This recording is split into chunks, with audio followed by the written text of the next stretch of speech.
Sanders supporters. Bernie Sanders supporters had this thing a couple weeks ago where one of the ADOS guys, he been going around and asking all of these politicians about where they stand on reparations. And all of them run from him. Like, all of them run from him. So, when you see all of these candidates running from this dude, then you know for a fact that some memos have been put out and the Democratic establishment then told them not be talking about this issue. This is another reason why you see the Democrats doing everything they can to try to keep some of these other candidates out of the race, putting in this 3% thing. And the reason why they do this is because they don't want these other people to be in there. They don't want Marianna Williamson in there talking about reparations. And they don't want Andrew Yang to be in there talking about his UBI, Universal Basic Income program.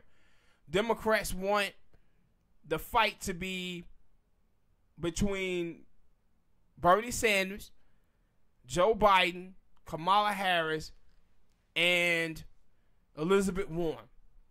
People who were part of the establishment, and then they don't care that Bernie's in there because they just don't believe Bernie could win.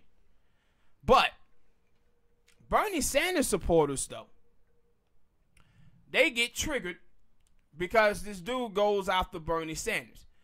And so these people on Bernie Sanders' team start saying, oh, we thought he was going to pull out a weapon. Really? But you watch the video, and that's not what they thought at all. It ain't what they thought. But Bernie supporters start talking about that they believe that the ADOS movement is splitting up the left and it will help Trump win.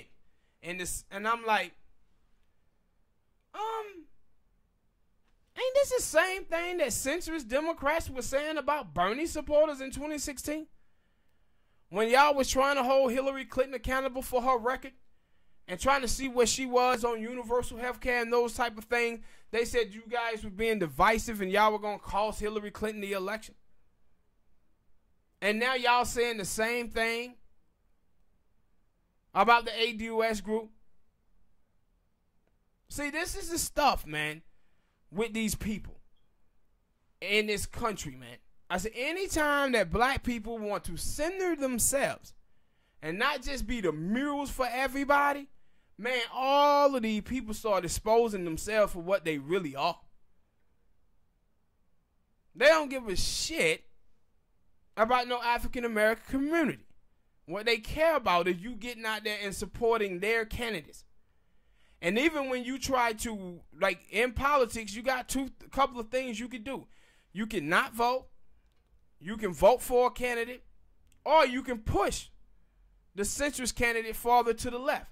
So ADOS, that's what they're trying to do. They're trying to get these people down on reparations and see if they're going to be for it, if it's going to be something that they push. This is not for Bernie Sanders supporters to be trying to shoot this down. You cannot be a socialist and not be for reparations. It don't make any sense. But now you see Bernie supporters, and they always somewhere in their feelings bitter as hell because somebody challenged their candidate. No, every candidate in this race must be vetted. We ain't picking somebody to date one of your daughters. We picking a president here. Every candidate must be vetted. But now you see them out there using the same tactics against the ADOS people that you seen the Democrat use against them, the establishment. And it's straight up foolishness. And they were like, nah. Like, we thought he was going to pull a weapon. The hell you didn't. All of y'all been running from that dude. You got countless videos of y'all running from him. No, some memos that been put out, bruh. And y'all trying to dodge this smoke that the ADOS movement is bringing towards you. Y'all feeling that heat and y'all don't want to come out on record to say you for this or not. But y'all gonna mess around and get yourself 4 more years of Trump. That's what you gonna do. All right, people, hit that like button, subscribe.